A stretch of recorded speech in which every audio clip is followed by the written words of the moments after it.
Welcome to Secrets of a Murder Detective.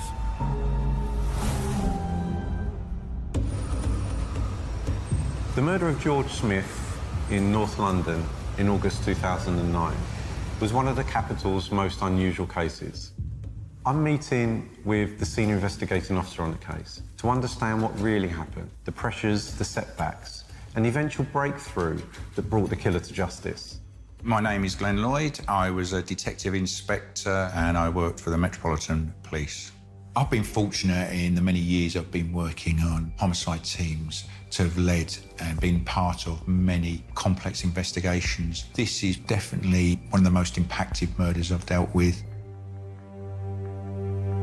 Glenn, how are you? Appreciate you coming in. Thank you. No problem, Steve.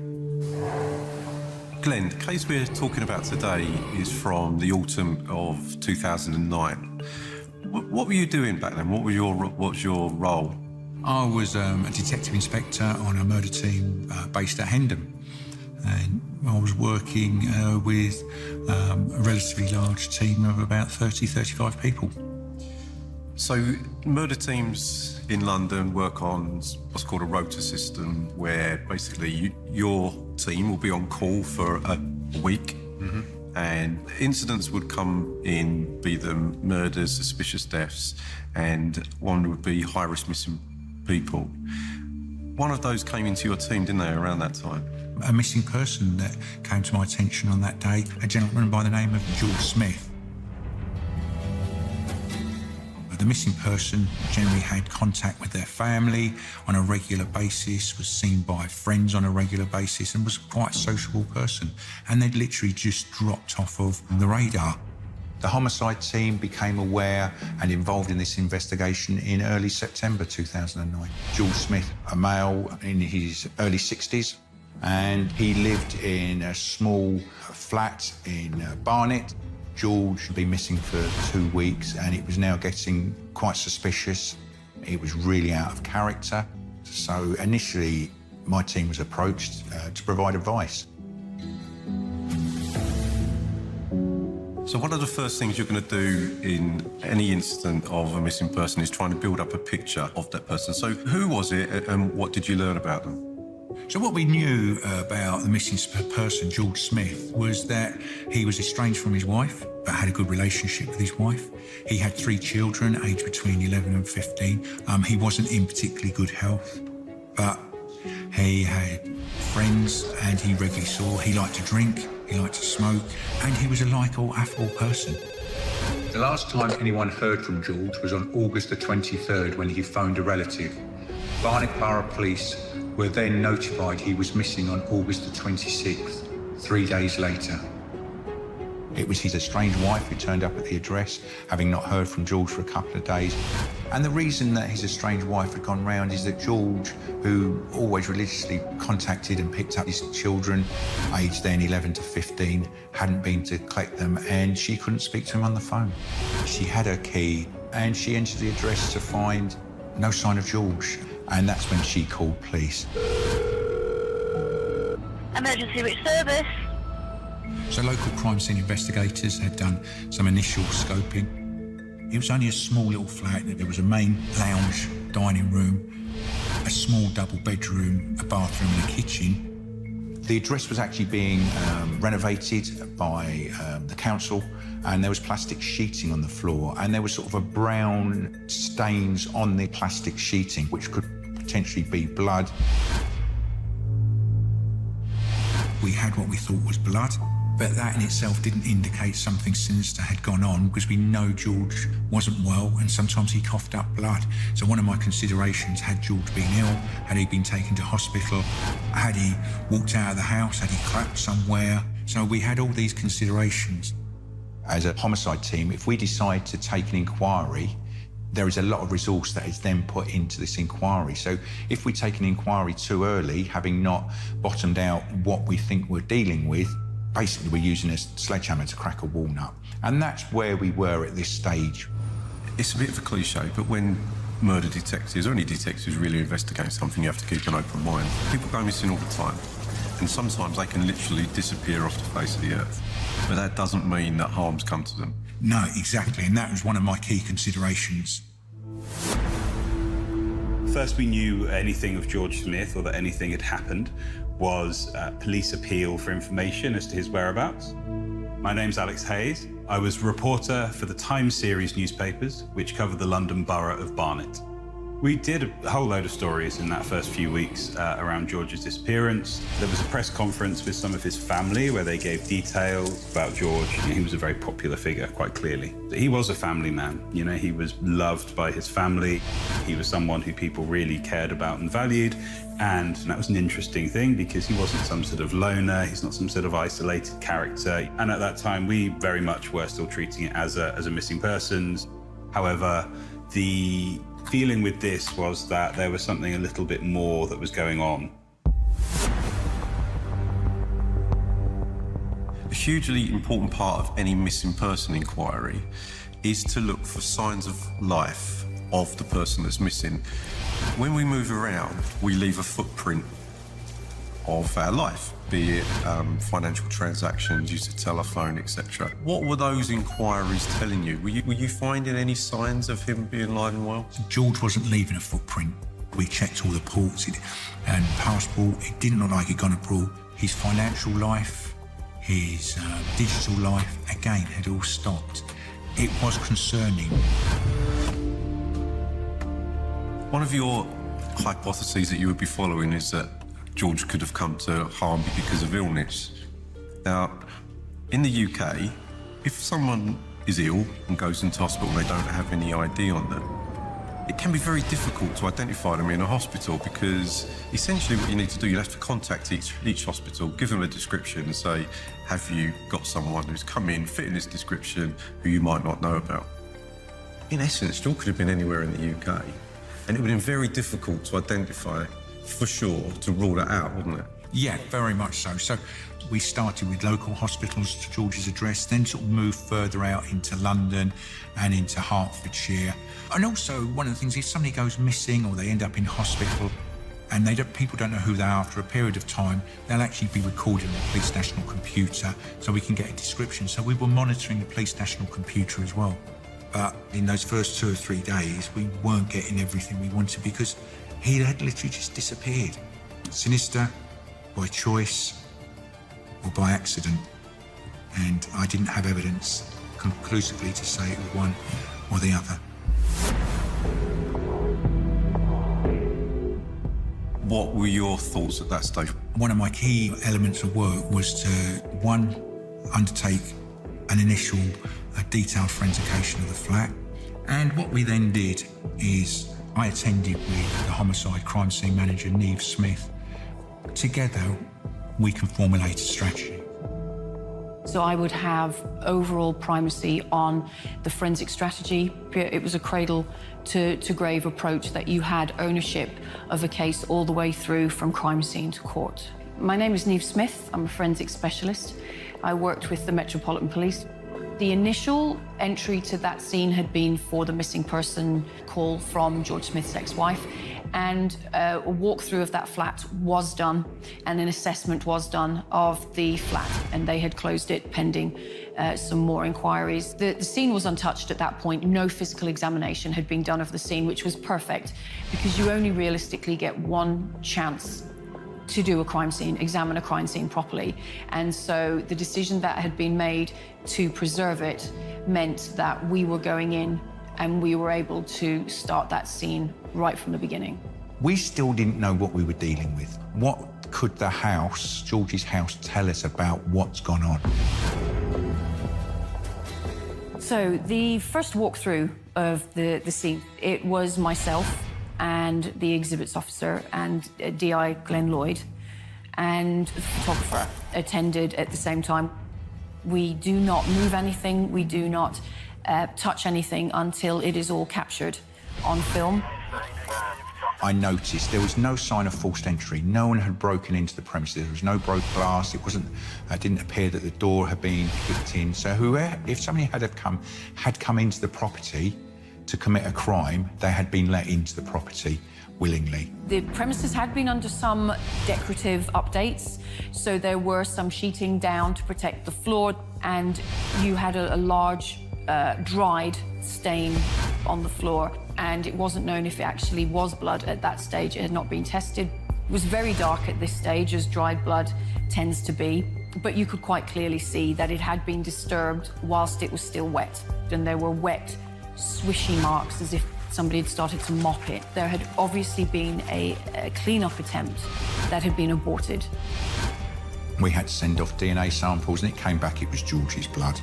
But again, doesn't indicate that something sinister's gone on, particularly when we looked at George's medical background, that he regularly coughed up blood. So again, what I've got to be very careful of is I don't jump to immediate conclusions. Then you went through the living room into the kitchen, and the kitchen looked normal. Then going into the bathroom, there were a pair of trousers next to the toilet, which were kind of crumpled as if somebody had pulled them down and just stepped out of them. It was a bit Marie Celeste, if you will. Obviously, we had this blood stain, but everything else looked completely normal within the property. Also, there were some key things there that people said George always took with him. His wallet, his smokes, they were still there. Very unusual thing to find, particularly given the circumstances of what we're investigating. When it comes to investigating missing people and whether or not it gets raised to a murder investigation to deal with, there is no book you can refer to and say, yes, it now reaches a threshold where it should come to us. A lot of it is really gut instinct, isn't it? It's what sort of a feeling have I got for this? What is the information telling me? Yeah. What was it telling you? My feeling was, having gone to the address, that this could possibly be a little bit more sinister than we originally thought. And it's on that basis that I went to my bosses and said, I think this is something that we should take primacy for and lead, because this has all the makings of a missing person who's been murdered.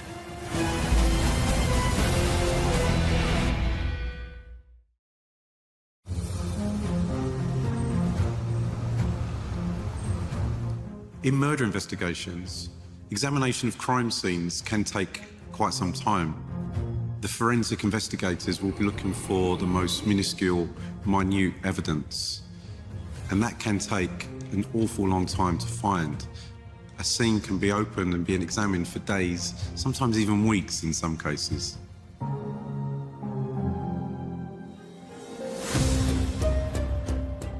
Initially, what we needed to do is look at what we can't see. And we can do that using a product called luminol, which reacts with the iron in the blood. So a decision was made, we will spray luminol across the flat to determine whether there's blood that we can't see. And it became quite clear once we'd used luminol is that in the kitchen there was significant blood splatter. And then there was drag marks going into the bathroom. And then there were significant deposits of blood in the bathroom.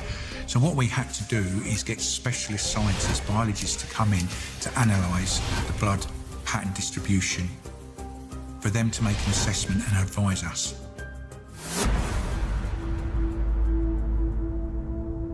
Blood pattern analysis, or BPA as it may be referred to, tells us the story through the blood that is left at the scene. The spray of blood is usually the patterns that are red. We can have a look from the trajectory to the distance to the direction. It can tell us whether somebody was attacked whilst they were standing up, whilst they were laying down. Sometimes it can even tell us how many times they were stabbed, purely by looking at the pattern of the blood that is left behind. So what we were able to establish is that George had been stabbed 3 times, or appeared to have been stabbed 3 times in the kitchen. Once standing up, once on his knees, and once on the floor. After that, it would appear that George had in fact been brought through to the living room, where he had laid on the ground, which is where he bled out and left that pool of blood, and then brought into the bathroom and dismembered in the bath.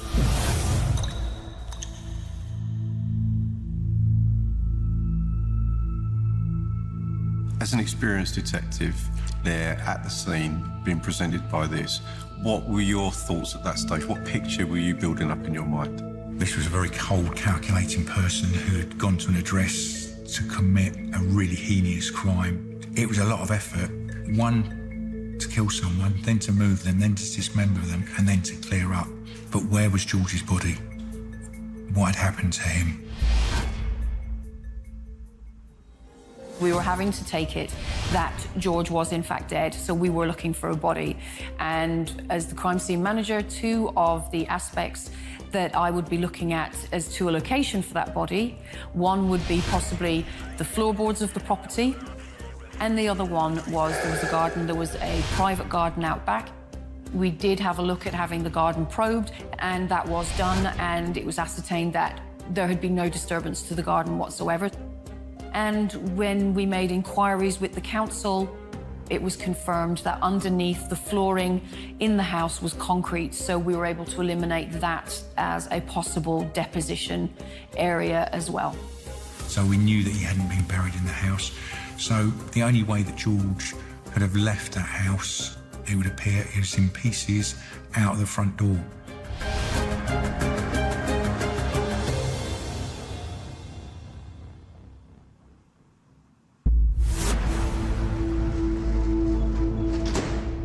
When you put that picture together, it paints quite a strong conclusion that actually George has come to harm and George is dead. Yeah. But you can't take that for granted, can you? Because it is open to challenge. Clearly George has come to harm there. Your investigation into George's life, what picture was that painting? And was there anything within that that would suggest of why they came to harm? There was three aspects to George's life. There was his estranged wife and children. He had his life with his friends who he used to drink with, smoke with, see every day, chat with. And there was his life in a love triangle. Now this became a key element of the inquiry and where I focus a lot of attention. But he'd got involved in a relationship with a much younger lady, Carrie Mustoe, and it was from this relationship that we became aware there was some friction with a local drug dealer by the name of Dwayne Coupedon, who was known as Dean. And basically what had happened is Dwayne was also seeing Carrie Mustoe, and Carrie was also going to see George, who was very comforting and looked after Carrie. This was a really interesting turn of events again, because quite clearly, no one expects a 60-year-old man and a 26-year-old man to be involved in some sort of feud over a 30-year-old lady. So there'd been a simmering feud between these two men, obviously with Carrie Mustoe at the centre of this. But police reckon that there was a final straw that broke the camel's back. What we became aware of is that Dwayne was living a bit of a grey life. He was an illegal immigrant, he was Jamaican nationality, and he was an overstayer.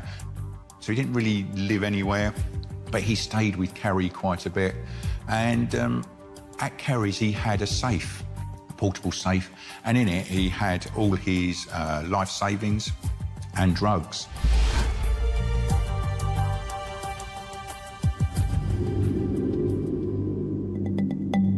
It would appear Carrie was in an abusive relationship with Dwayne, and Carrie had recently left Dwayne because of his abusive behaviour and went to George's house and said to George, I need to get back to my flat, but I'm frightened. Dwayne, can you come with me to remove some of my property?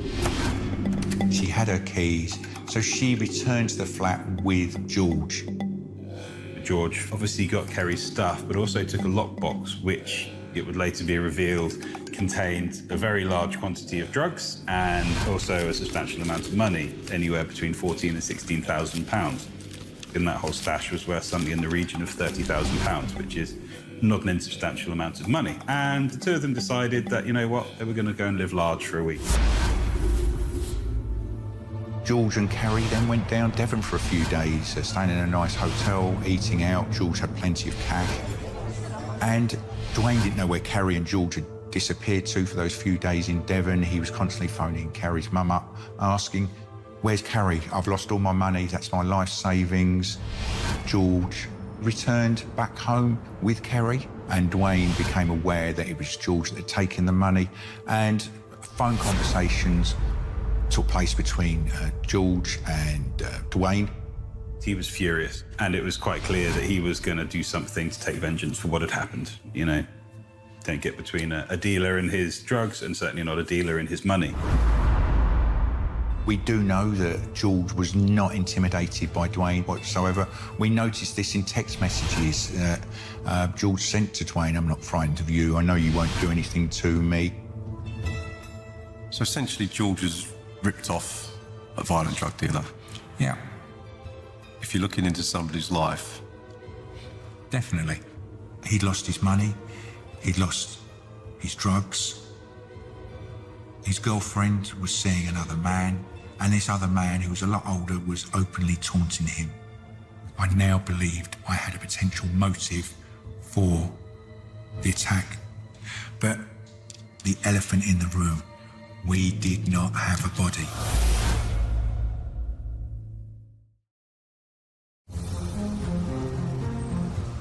in order for police to prove murder, they will have to prove, firstly, to the Crown Prosecution Service and ultimately at court to a jury, that the victim is no longer alive.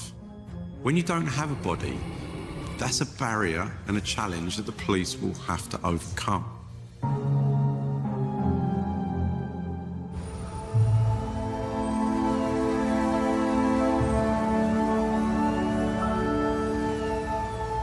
When you have a body will give you so many forensic opportunities. You'll know how the person died, what was the likely implement that would cause death, and it may also have links to a suspect's finger marks, DNA, all these things. I didn't have that. So what I'm working off is scientific deducement. Although a lot of blood had been found in the bathroom and bathtub, it did not prove conclusively that George was no longer alive. We still needed forensic evidence to show that he was in fact dead. The evidence recovery unit were called in and we did do an examination of the bathroom. The U-bends in the bath were removed and submitted to see if there was any biological matter contained within them, and in fact there was not. But some examinations were done on the tiling, and it was one of the swabs that was done of a tile in the bathroom that actually came back as being skeletal muscle. So it's not something that a surface level injury could result in. This was a piece of tissue that came from so deep within the human body that it could only have come from someone being cut up in that bath. It was tiny skeletal remains. We're talking probably about a centimetre long. This sample was sent to the pathologist. The pathologist reported that the absence of blood within the tissue, along with the fragmentation of the tissue, suggested that it must have been removed after the body was drained of blood. This meant post-mortem. This is where it became really important. It appeared to be post-mortem. George was dead. This was a murder inquiry.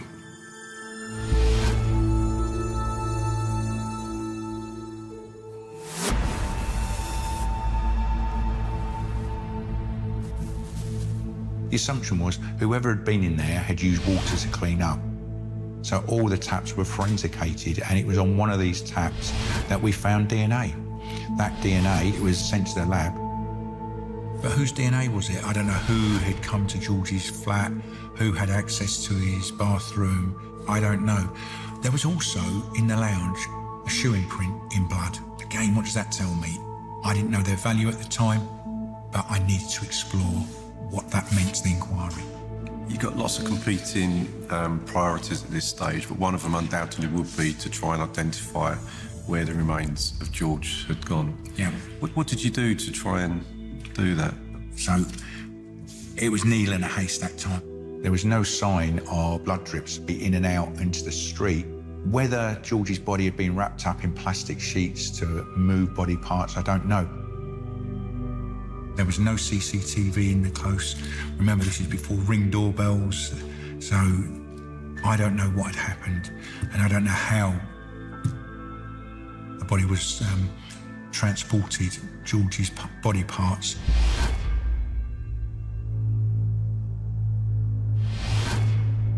No neighbours saw any comings and goings from the address. No one ever heard any sounds or any noises in the premises, no arguments. The only thing neighbours could say is they regularly heard George coughing.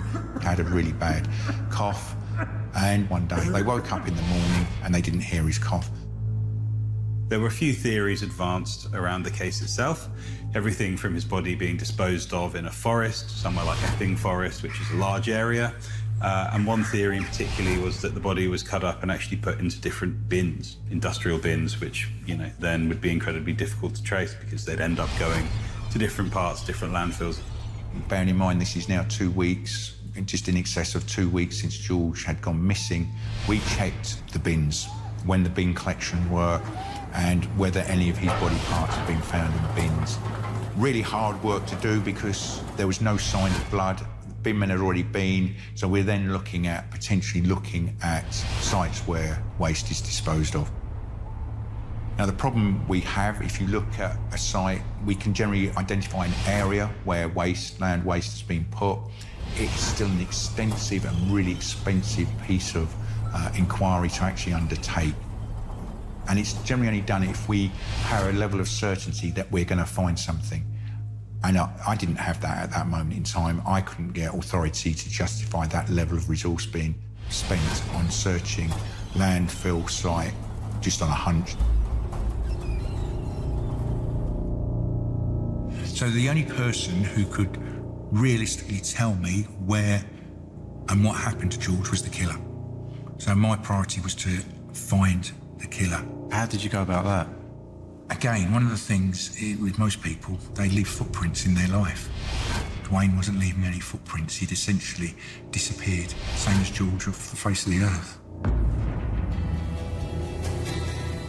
Dwayne is now a suspect in a murder inquiry, and we've put a significant amount of work into trying to locate Dwayne. And I personally had done TV appeals and radio appeals, trying to obtain information about where Dwayne was, and that we wanted to talk to him. The only address we had was Carrie's address. Obviously, he was no longer there. He'd gone to ground. So those appeals were really key, and also making sure that local officers were aware of Dwayne and that he was wanted for murder. Now, in terms of Cooperdon, the longer it takes to get to him, the harder it is then for your ultimate goal of convicting him. So you must have been under immense pressure to get hold of Dwayne. As you know, the earlier you can arrest a suspect, the more opportunities you have to obtain evidence that links the suspect to the offence. So it really was, at that stage, doing some research and intelligence into Dwayne Cooperdon, what I knew about him and how dangerous I believed he was.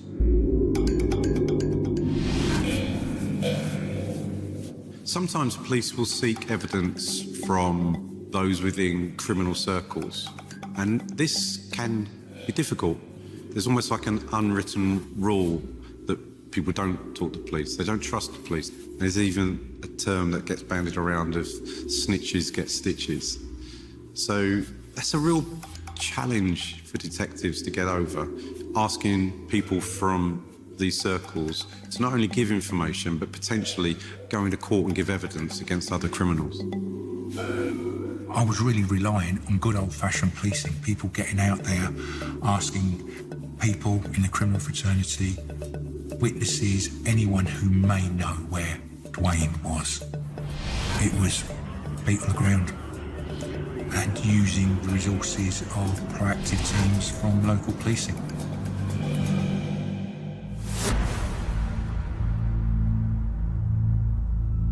One of the things we do know about many criminals, they'll operate in an area they're familiar with. So I was quite confident Dwayne hadn't left the country. He had no other bases elsewhere.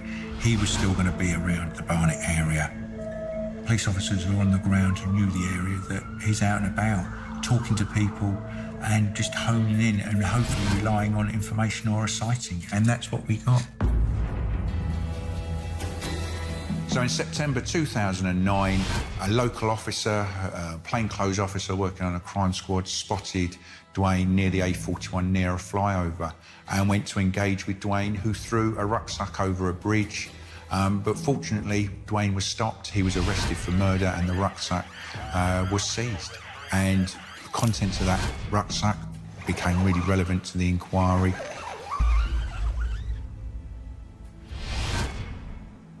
So I was sitting in my office when I received a phone call saying Dwayne had been arrested and he was in a North London police station.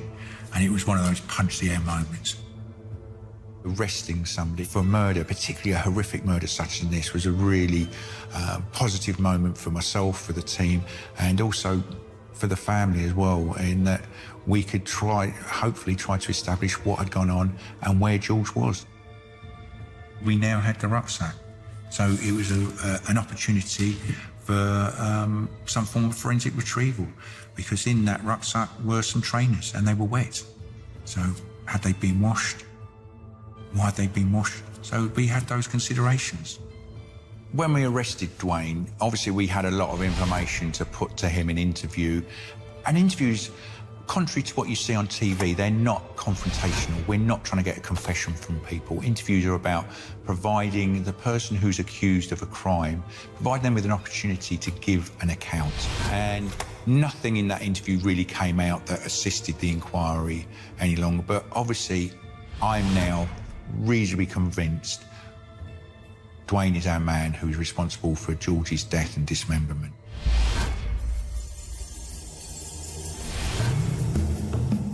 Following arrest, we were able to establish that he'd moved in with his mum up in Edgware, so we undertook a search of his premises. I was informed that they were doing the search of Coupeudon's house, so I attended as well and met members of the investigation team. We were looking, obviously, for possible weapons. We were looking for anything that was related to the incident. We searched his bedroom. In his bedroom, we found big tubs of chemicals, which was rather concerning because we didn't know what they were. We didn't know whether they related to possibly acidic bath that may have been used to get rid of George. Were these chemicals used to dissolve bodies? Immediate consideration. And also we found a file in his paperwork which had all George's details in, his address, his name, his movements. Rather concerning for me, it also had all my details in as well. You've got a very dangerous individual and they've got your details. What was he planning? So yeah, it's a worrying moment.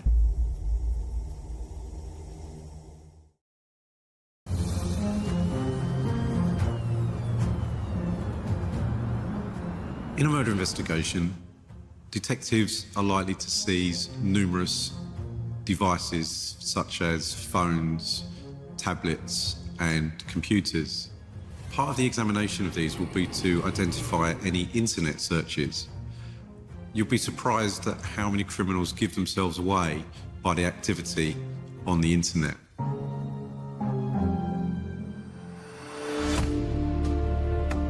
Initially, when we found the chemicals, we shut the scene down because we didn't know what they were. The crime scene manager called up the chemical, biological, radiological and nuclear team to come in to make an assessment of the chemicals. Upon that initial assessment, it was determined those chemicals were linked to drug production and weren't that dangerous. They were removed from the premises, which allowed us to carry on searching.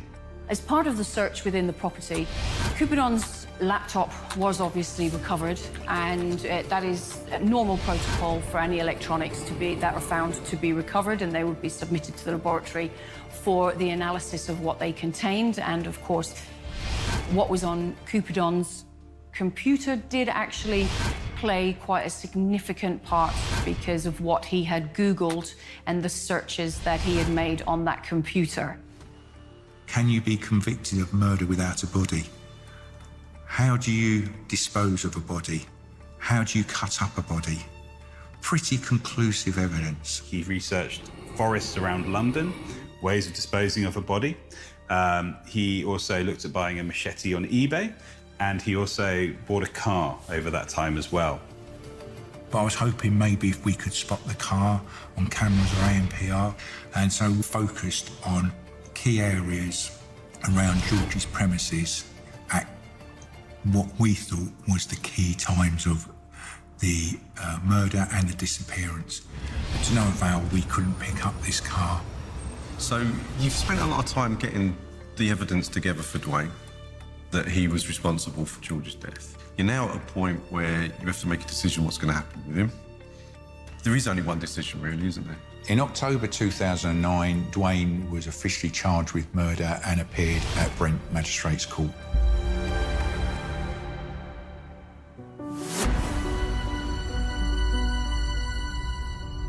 Everything you do as a murder investigator is for one purpose. It's to get the evidence and everything and information to put before a court. Describe that to me. How does that go? I love the starts of trials because it's the summarisation of all your work. But as confident as I was with all the evidence that we had presented, this was a nobody murder. So it was going to be an interesting trial. The trial of Dwayne Couperdon took place at the Central Criminal Court, so you never know what you're going to get when you walk into court. And by the time the opening arguments had been made, it was pretty clear this was a really interesting, if not quite salacious, tale. I think if you'd just seen it on a TV show, it would beg a belief, to be honest with you, some of the facts that came out.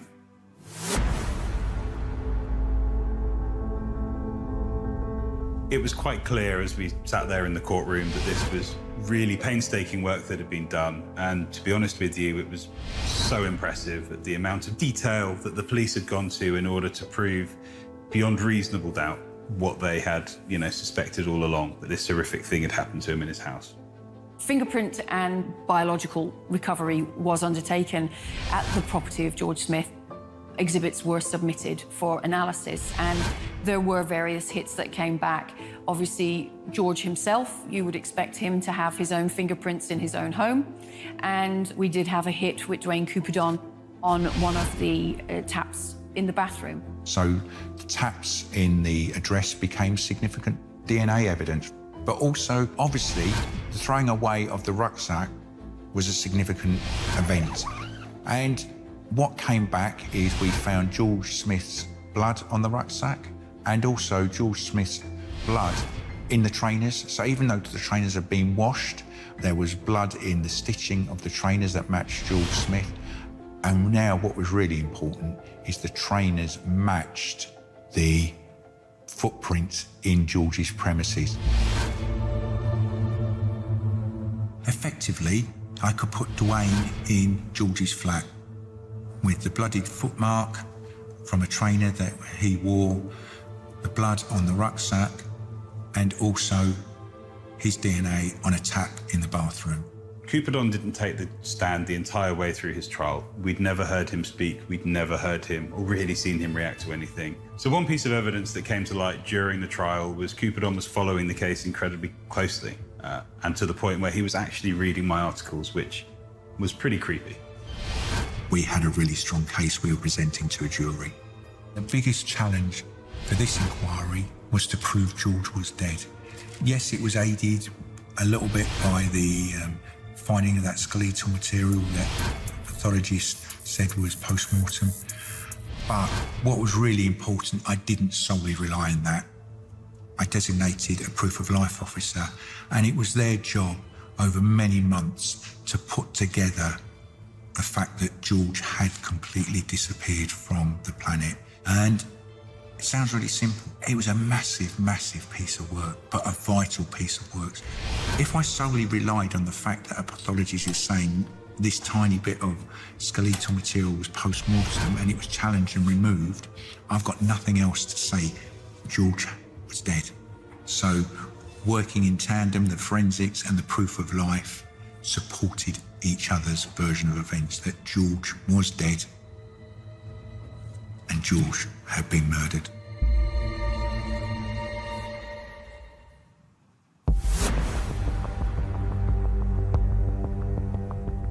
So any trial will go through certain stages. You sat in court, been there so many times myself, and there's that buzz in the court. We've got a verdict. Everyone shuffles in, and generally the atmosphere, you can cut with a knife. You're an experienced detective, Glenn. You know you can never take these things for granted. You start doubting yourself. What haven't I done? Oh, what could I have done better? You sort of think, oh, God, please, please, please, please.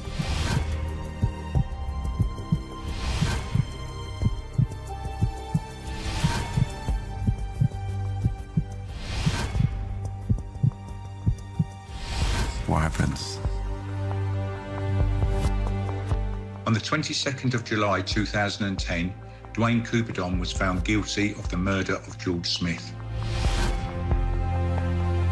Jury came back incredibly quickly with their verdict, and beyond all reasonable doubt, they were convinced that Dwayne Couperdon had murdered George Smith on August the 22nd.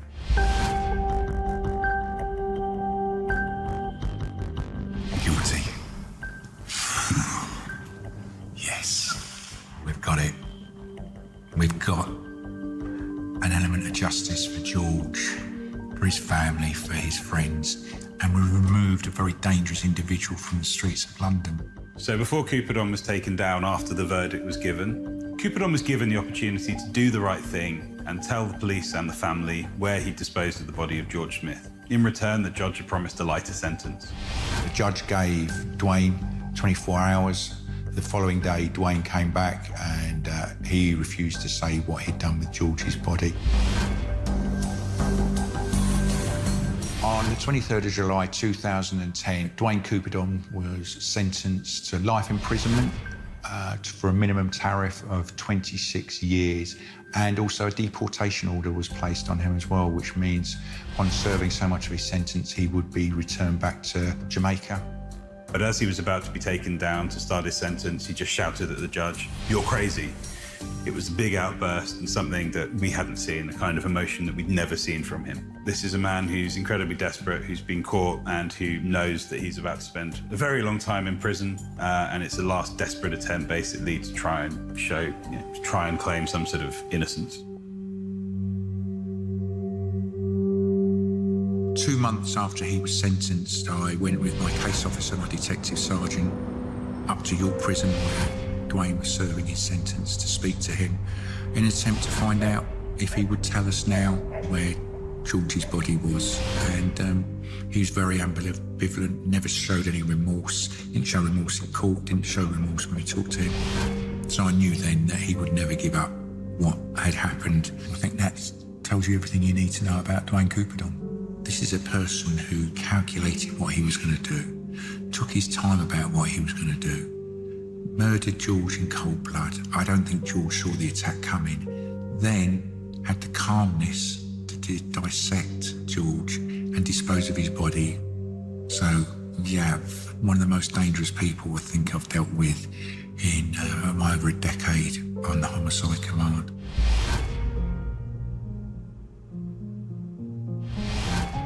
In terms of the many murder cases I've covered over the years, this one stands out. There's so many factors to it that really make it unique.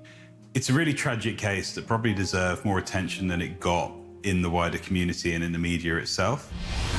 People want to bury their loved ones. They want to be able to say goodbye. And I think that's, for me, that's the hardest thing. For the family will never know. They've never been able to lay George to rest in peace. At the very beginning of this case, you showed instincts that were right. You identified that, in fact, this isn't a missing person, this is a murder. You took on a challenge which isn't easy, which is proving a murder where there isn't a body. And it takes an awful lot of work that, from the outside looking in, I don't think people appreciate. Because if there's any hint that this person might be alive, you will not get a conviction for murder. You couldn't ever find George's body, but the next best thing, which is getting justice for him, getting Couperdon put away for a very long time. So I would like to, on behalf of George's family, just thank you and the team, the work you did in getting that justice for George. Yeah, thank you very much.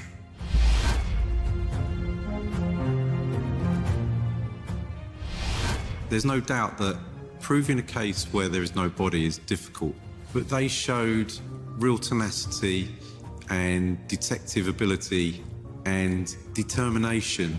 So it was a privilege to hear how Glenn and his team got justice for George. For their work in the George Smith murder investigation, DI Glenn Lloyd, crime scene manager Neve Smith, and 6 other members of the team were awarded a judge's commendation for solving what was described as a very difficult and complex investigation.